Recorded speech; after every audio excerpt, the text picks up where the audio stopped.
Hello दोस्तों, नमस्कार। एक बार फिर आपका स्वागत है।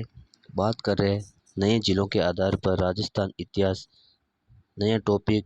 और राजस्थान इतिहास से संबंधित आज अंतिम टॉपिक है राजस्थान एकीकरण। पूरा एकीकरण पढ़ेंगे, हस्तलिखित नोट से बहुत ही शानदार मैप के आधार पर पढ़ेंगे। आप हमारे साथ नए हो तो चैनल को सब्सक्राइब कीजिए, लाइक कीजिए। दोस्तों, बात करते हैं राजस्थान एकीकरण। राजस्थान एकीकरण भारतीय स्वतंत्रता अधिनियम 1947 के अनुसार धारा 8 के अनुसार बात करते हैं। कोई भी क्षेत्र या रियासत या केंद्र शासित प्रदेश चाहे तो भारत में रह सकता है, चाहे पाकिस्तान में रह सकता है, या फिर स्वतंत्र रह सकती है। रियासतों के बारे में बात हो रही थी।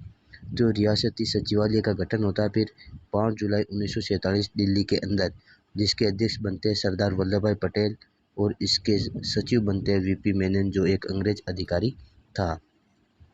घोषणा होती है कि केवल वही रियासतें स्वतंत्र रह सकती है जिनकी जनसंख्या 10 लाख से अधिक हो और जिनकी वार्षिक आय 1 करोड़ से भी अधिक हो। ये थोड़ी वाई प्रश्न पूछ सकते हैं कि घोषणा पत्र में क्या शामिल था। 10 लाख से अधिक जनसंख्या, 1 करोड़ से अधिक लोग, 1 करोड़ से अधिक वार्षिक आय होना चाहिए।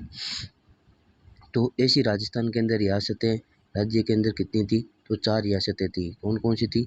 उदयपुर, जयपुर, जोधपुर और बीकानेर। ये 4 ही रियासतें थी जो ये आंकड़ा पार कर सकती थी। राजस्थान एकीकरण का श्रेय सरदार वल्लभ भाई पटेल को जाता है। राजस्थान एकीकरण में शामिल उस समय रियासतें 19 थी। केंद्र शासित प्रदेश 1 था, अजमेर मेरवाड़ा। 3 ठिकाने थे प्रमुख रूप से। रियासतों की बात करें तो भारत में कुल उस समय रियासत 565 थी। एकीकरण के समय 562 हो गई थी। 3 रियासतें जिनका एकीकरण नहीं हो पाया था वे कश्मीर, हैदराबाद और जूनागढ़ उस समय तक नहीं हो पाया था। उनका बाद में सही ढंग से किया गया था सरदार वल्लभ भाई पटेल के द्वारा। तो राजस्थान में रियासतों की बात करें तो 19 थी।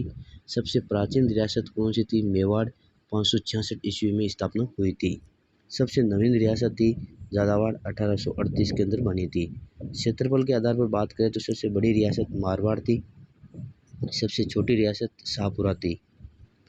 जनसंख्या के आधार पर बात करें तो सबसे बड़ी रियासत जयपुर थी, सबसे छोटी रियासत शाहपुरा थी।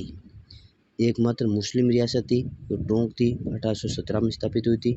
जाट रियासतें 2 थी, भरतपुर और धौलपुर जाट रियासतें थी। सर्वाधिक तोपों की सलामी वाली रियासत कौन सी थी? उदयपुर। 19 तोपों की सलामी दी जाती थी। किशनगढ़ और शाहपुरा ऐसी रियासतें थी जिन्हें तोपों की सलामी का अधिकार नहीं था। बहुत ही महत्वपूर्ण प्रश्न पूछ सकते हैं। किशनगढ़, शाहपुरा की रियासतों को तोपों की सलामी नहीं दी गई थी।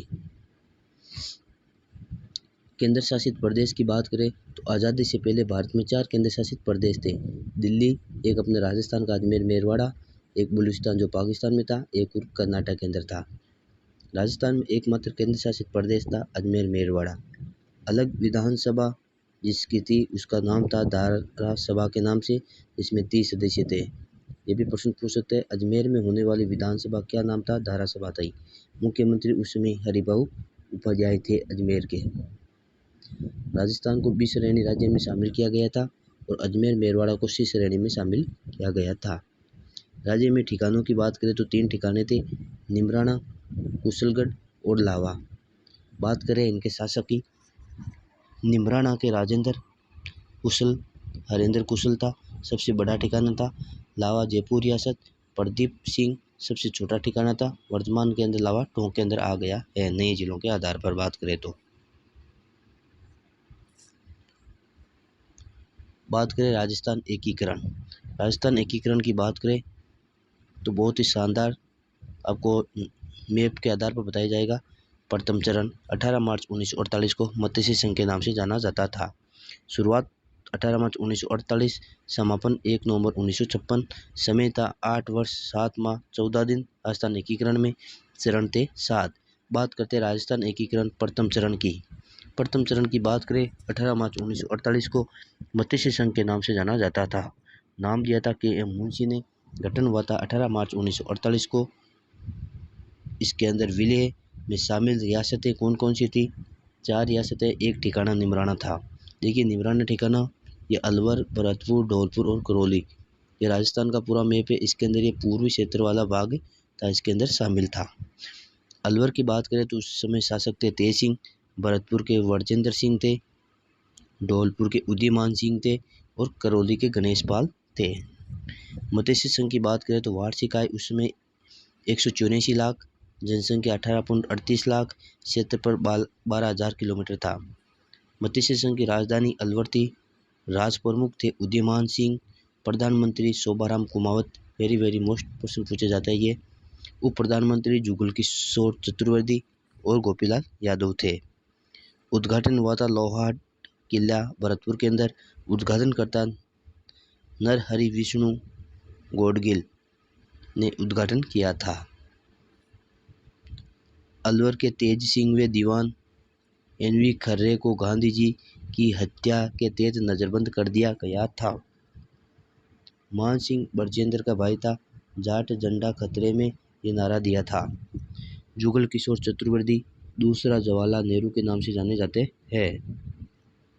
बात करें राजस्थान एकीकरण का दूसरा चरण पूर्वी राजस्थान संघ के नाम से जाना जाता था। गठन 25 मार्च 1948 को हुआ था। इसके अंदर विलय के अंदर 9 रियासतें थी। एक ठिकाना जहाँ कुशलगढ़ बांसवाड़ा इसके अंदर शामिल था।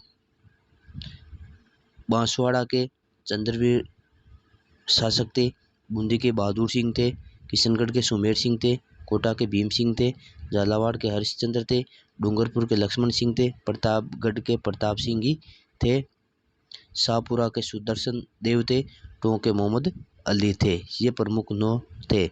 देखिए ये मैप के अंदर पूर्वी राजस्थान संघ, किशनगढ़ लावा ठिकाना आ गया, टोंक आ गया, बूंदी आ गया, कोटा आ गया, झालावाड़ आ गया, कुशलगढ़ ठिकाना आ गया, बांसवाड़ा आ गया, डूंगरपुर आ गया, प्रतापगढ़ शाहपुरा आ गया, बूंदी आ गया। बहुत ही शानदार तरीके से मैप के आधार पर आपको बताया गया है। तो आप चैनल पर नहीं हो तो चैनल को सब्सक्राइब, लाइक और शेयर कीजिए दोस्तों। बात करें पूर्वी राजस्थान संघ की तो जनसंख्या इसकी 23.5 लाख थी। क्षेत्रफल 16,807 किलोमीटर स्क्वायर थे। वार्षिक आय 2 करोड़ से अधिक थी। उद्घाटन कोटा दुर्ग के अंदर किया गया था।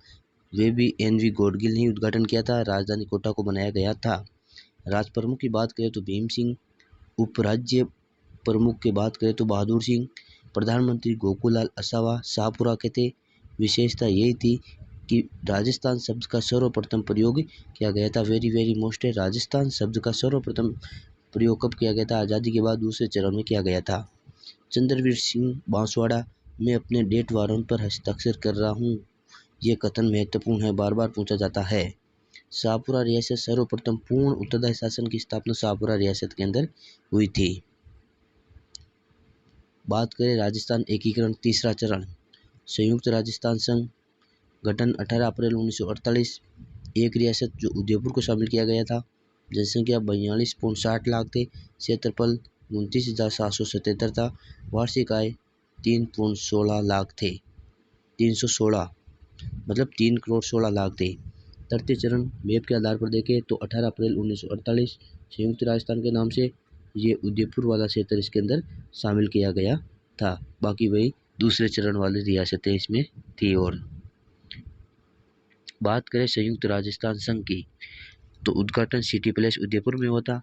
पंडित जवाहरलाल नेहरू ने उद्घाटन किया था। राजधानी उदयपुर बनाया गया था। राज प्रमुख भोपाल सिंह थे। उप राज प्रमुख भीम सिंह थे। प्रधानमंत्री माणिक्यलाल वर्मा थे। मेवाड़ के गांधी के नाम से जाने जाते हैं। भोपाल सिंह ने 1946 में राजस्थान यूनियन की स्थापना की थी। सर्वप्रथम राजस्थान के एकीकरण का प्रयास किया गया था भोपाल सिंह के द्वारा। बात करें राजस्थान एकीकरण चौथा चरण, वृहद राजस्थान संघ, गठन 30 मार्च 1949। 30 मार्च को राजस्थान दिवस मनाया जाता है। विलय थी, 4 रियासतें थी। एक ठिकाना लावा ठिकाना इसमें शामिल किया गया था। 4 रियासतें कौन कौन सी थी? बात करें जयपुर के मान सिंह द्वितीय, जोधपुर के हनुमंत सिंह, बीकानेर के शार्दुल सिंह, जैसलमेर के रघुनाथ सिंह थे। चतुर्थ चरण मैप के आधार पर 30 मार्च 1949 वृहद राजस्थान, जिसके अंदर बीकानेर, जैसलमेर, जोधपुर और जयपुर रियासत को शामिल किया गया था। इसके अंदर बहुत ही शानदार नोट से हस्तलिखित। दोस्तों चैनल पर नहीं हो तो चैनल को सब्सक्राइब कर लीजिए आप। व्यर्थ राजस्थान संघ की बात करें, सिटी प्लेस जयपुर में उद्घाटन हुआ। उद्घाटनकर्ता सरदार वल्लभ भाई पटेल थे। जयपुर को राजधानी बना दिया गया था। महाराज प्रमुख गोपाल सिंह को आजीवन महाराज प्रमुख बना दिया गया था। राज प्रमुख मान सिंह द्वितीय आजीवन, उपराज प्रमुख भीम सिंह हनुमंत सिंह, प्रधानमंत्री हीरालाल शास्त्री थे। बात करें जोधपुर के महाराजा हनुमंत सिंह ने जोधपुर को पाकिस्तान में मिलाना चाहा था, लेकिन इनकी बात नहीं बन सकी पाकिस्तान के साथ। फिर एक सत्यनारायण राव समिति गठित की गई थी, जिसमें राजधानी जयपुर को, न्याय विभाग जोधपुर को, शिक्षा विभाग बीकानेर को, वन विभाग कोटा को, खनिज विभाग उदयपुर को, कृषि विभाग भरतपुर को दिया गया था। राजस्थान एकीकरण पांचवा चरण मैप के आधार पर देख सकते हैं आप आराम से। पांचवा चरण बात करें, संयुक्त व्यर्थ राजस्थान संघ 15 मई 1949 को मतीसी संघ को व्यर्थ राजस्थान संघ के अंदर मिलाया गया था। यही विलय हुआ था उसमें। किस समिति के आधार पर? शंकरराव देव समिति के आधार पर, जिसमें 3 सदस्य थे शंकरराव। अन्य सदस्यों की बात करें, प्रभुदयाल और आर के सिद्धवा ये प्रमुख और 2 सदस्य थे। वेरी मोस्ट क्वेश्चन है शंकरदेव राव समिति। राजधानी जयपुर को बनाया गया था। महाराज प्रमुख गोपाल सिंह थे। राज प्रमुख मान सिंह द्वितीय थे। प्रधानमंत्री हीरालाल शास्त्री थे। फिर आता है राजस्थान एकीकरण छठा चरण। राजस्थान संघ के नाम से जाना जाता है। 26 जनवरी 1950 को विलय सिरोही क्षेत्र आबू व देलवाड़ा का छोड़कर बना दिया गया था, विलय कर दिया। राजधानी जयपुर में महाराज प्रमुख गोपाल सिंह थे। राज प्रमुख की बात करें तो मान सिंह द्वितीय थे। मुख्यमंत्री हीरालाल शास्त्री। राजस्थान का एकीकरण 26 जनवरी 1950 अपने प्रदेश को विधिवत रूप से राजस्थान नाम दिया गया था। वेरी मोस्ट क्वेश्चन है। विधिवत रूप से पूछे, कानूनी तौर पर पूछे तो 26 जनवरी 1950 को राजस्थान नाम दिया गया था। हीरालाल शास्त्री राजस्थान के प्रथम सीएम वे राज्य के प्रथम मनोनीत सीएम भी थे। प्रथम मनोनीत सीएम भी थे हीरालाल शास्त्री।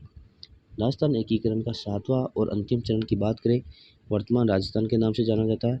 1 नवंबर 1956 को विलय की बात करें तो आबू देलवाड़ा प्लस अजमेर मेरवाड़ा को विलय कर दिया गया था, जिसके अंदर मध्य प्रदेश के मंदसौर क्षेत्र का सुनील थप्पस नामक स्थान और राजस्थान के अंदर विलय कर दिया गया था। और राजस्थान का जो सिरोही क्षेत्र था वे एमपी के अंदर विलय कर दिया गया था। इसकी समिति की बात करें तो फैजल अली समिति के आधार पर ये विलय किया गया था। 1956 में राज प्रमुख के स्थान पर राज्यपाल पद सर्जित किया गया था। 1956 के अंदर पहले राज प्रमुख हुआ करता था राजस्थान के अंदर, फिर राज्यपाल बना दिया गया था। प्रथम राज्यपाल की बात करें तो गुरुमुख निहाल सिंह। राजस्थान दिवस 23 मार्च। राजस्थान स्थापना दिवस 1 नवंबर। रियासती विलय पत्र पर हस्ताक्षर करने वाले के बारे में बात करें तो राजस्थान के प्रथम रियासती बीकानेर के शार्दुल सिंह, अंतिम रियासती धौलपुर के उदयमान सिंह। दोस्तों, अपना हस्तलिखित नोट से ये कंप्लीट हो गए। आप चैनल पर नए हो तो चैनल को सब्सक्राइब कीजिए, लाइक कीजिए। बहुत ही कम समय के अंदर आपका रिवीजन हो जाएगा। सभी प्रतियोगिता परीक्षाओं के लिए महत्वपूर्ण है। दोस्तों, आपका दिन मंगलमय एवं शुभ हो। धन्यवाद दोस्तों।